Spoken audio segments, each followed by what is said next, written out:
Lara Elborno, one of our most popular guests, has regularly been with us throughout the 7 months of this catastrophe. I wonder if she agrees with me when I say that if what we saw last week in Rafah does not cross Joe Biden's red line, then he doesn't have a red line at all. Let's find out. Lara Elborno, international lawyer and activist, welcome back to the mother of all talk shows. What would you say to that, Lara?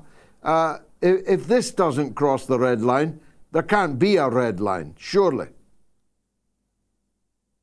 Absolutely, George. We know that the U.S. has no red lines for Israel. That's actually been their express position since day one, despite the fact that we know that international law imposes many red lines, genocide, of course, being the strictest red line, which should never in any circumstance be crossed. But when the US's hand was forced and it had to fake a red line because Israel's atrocities were rightly being protested by the world and the US was only isolating itself more and more, it announced that the ground invasion of Rafah would be a red line. But of course, Israel then began a ground invasion of Rafah on May 6th.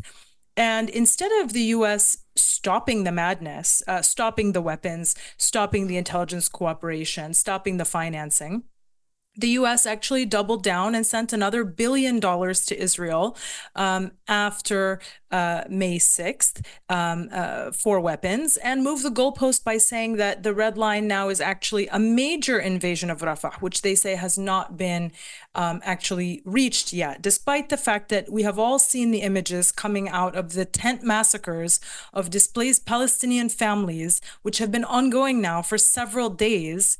And, you know, the first one, Israel said, oh, it was at once a grave mistake, but also they were seeking to justify it as well. And then while the media was busy with that, they committed several other tent massacres. And it really just shows this pattern that we've seen time and time again. Israel commits an atrocity, tests the waters a little bit with the atrocity, occupies itself maybe for a day or two with the media surrounding that atrocity, and then proceeds to carry out that same exact atrocity all over Gaza repeatedly, time and again. We saw this with its attacks on hospitals, which led to the destruction of the entire Palestinian healthcare system in Gaza, and eventually the entire destruction of the Al-Shifa medical complex, and in many other cases as well. Well, the hospitals have all been destroyed. The houses have all been destroyed. Gaza is already unlivable. What do you think is the purpose of massacring people in tents? Have you any answer to that? Well, you know, George, I can only go off of our past experience as Palestinians. And our past experience is that the Zionists stole 78% of our land in 1948 in a mass expulsion operation known as the Nakba. And they occupied the remaining 22% in 1967, of course, that being Gaza and the West Bank. And of that 22%, they have been progressively stealing more and more land every single day. And that's actually what we're seeing right now. Happening at very accelerated rates in Gaza, but also in the West Bank. So if you look at Gaza, for example, we know that Israel's destroyed the majority of the buildings since October, and they're actually illegally making the territory smaller. So a recent Al Jazeera investigation found that the area of Gaza has shrunk by nearly 32% since October. So that's 120 square kilometers due to a buffer zone that Israel is now creating around the perimeter by blowing up Palestinian residential neighborhoods. So these are the homes of the very same people that Israel is now burning alive in tents in Rafah. And this, of course, is a pattern. So prior to 1948, we know that Gaza was much bigger than what it even was prior to October 7th. And many Palestinian families' agricultural lands in the area that was considered the Gaza district, including my own family's land, were stolen during the Nakba.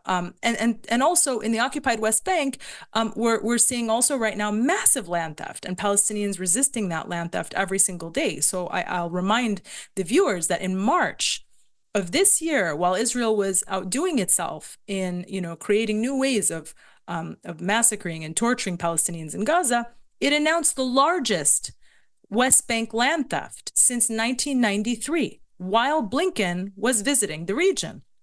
With, of course, no protestation by the US, which on paper says it supports a two-state solution, but we know, of course, it does not in reality. It merely supports talking about supporting a two-state solution while giving Israel time to steal as much Palestinian land as possible.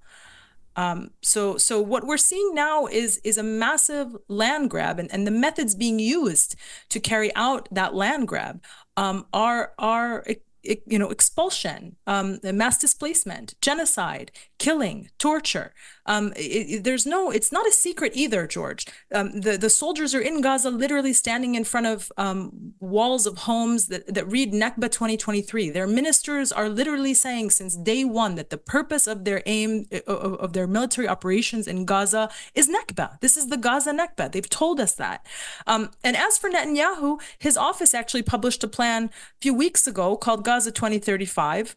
I'm not sure if you've seen it yet, but you can have a look at it. It's a dystopian, industrialized, post-genocide reality where Palestinians are still not free and they don't have any control over their lives and they can be killed at whim at any time, while Israel will seek to extract a maximum amount of wealth from Palestinian bodies and Palestinian land by exploiting Gazan gas and turning Palestinians into workers for an electric car manufacturing hub that is supposed to be set amongst a futuristic landscape requiring Gaza to be rebuilt from scratch.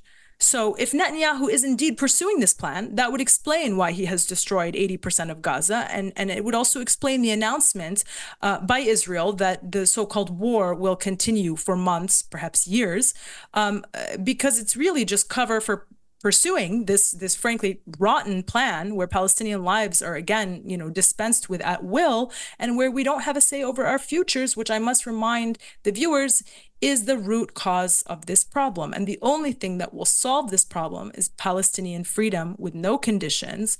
And unless and until that happens, Palestinian resistance will continue. I did see the dystopian plan. It is like the movie Elysium, where the settlers will live a gilded life, and somewhere down below, the hewers of wood and drawers of water will be a subject people with no rights, no legal rights, no right to vote, no rights at all. And so let me take advantage of your legal expertise on this.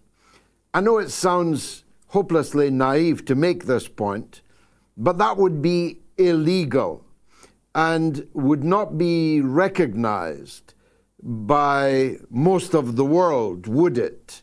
I know that effectively America has recognized the illegal annexation of East Jerusalem. Trump at least has recognized the annexation of the Golan Heights.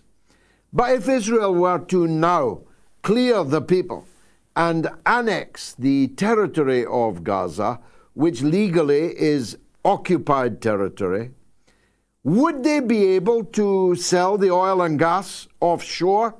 Would the companies buying it not be acting illegally under international law? Is this not just all a pipe dream? Well, if you look at the facts, Israel has actually already entered into contracts with some of the leading gas companies in the world many months ago after October 7th for this Gazan gas. So is it a pipe dream? I don't know, because at the end of the day, we know that what actually determines Israel's behavior is not what the law says. Israel has no problem acting in consistent violation of the law. This genocide is just the latest manifestation of Israel's total defiance to complying with the law. But its apartheid regime is also illegal. The collective punishment of Palestinians in Gaza is completely illegal. It has engaged in unlawful killings of Palestinians for decades. All of this is illegal, but it hasn't stopped Israel. The law on its own has not stopped Israel. And so if there's any hope for Israel to be stopped from pursuing its very illegal plans to continue to entrench Palestinian oppression as a reality. The only way that will happen is with massive, massive, massive resistance. And that means from Palestinians, but also from the rest of the world. People must escalate. There is no other way to stop this massive genocidal machine, save for massive escalation all around the world. Frankly, the protests have not done it. You know, the ICJ action, while the incredible South African lawyers managed to get 3 orders on provisional measures. Israel has not only violated every single order, but in the aftermath of every single order, it has acted to punish Palestinians for even getting the order. So after the first order, we saw where the court relied heavily on the statements of UNRWA and other UN agencies. The very same day, Israel came out with unfounded allegations about members of UNRWA participating allegedly in October 7th, and countries around the world rushed to suspend funding for UNRWA, which is saving Palestinian lives on a daily basis. And of course, all of those allegations turned out to be false, and eventually the funding was restored by those countries because it was determined that Israel lied and had no evidence for this. After the second order, which concentrated on increasing humanitarian aid to Gaza, not only did the actual amount of trucks getting into Gaza reduce, according to the OCHA data, but also Israel carried out the massive massacres also of humanitarian aid workers, including the massacres of the World Central Kitchen workers, who we were told were massacred as a mistake. But of course, how is it a mistake to massacre 3 separate trucks that are labeled World Central Kitchen? And after the very last order, which was the one ordering Israel to suspend all of its military operations in Rafah, Israel retaliated by burning Palestinian families alive in their tents in Rafah, not once, but on multiple occasions. And so people must understand that the law on its own does not have the power to change behavior, especially the behavior of a genocidal regime and a genocidal ideology, right? So that means that it rests upon us to massively escalate our own efforts, because Gaza can't wait anymore. The Palestinian people, who have been suffering for 76 years under this brutal apartheid regime, cannot wait anymore for freedom. And frankly, the rest of the world has to decide, is this the world that it wants to live in? Where families can be burned alive in their tents, where people can be displaced at whim, where you see a father holding up his child, but his child's head is missing. Is this a world that you're interested in living in? Or do you dare imagine a world where people are free and safe and secure and are not dominated by oppressive Western imperial interests? And everyone has to answer that question for themselves. But if you're not deeply disturbed right now, then something I would say is very wrong with you.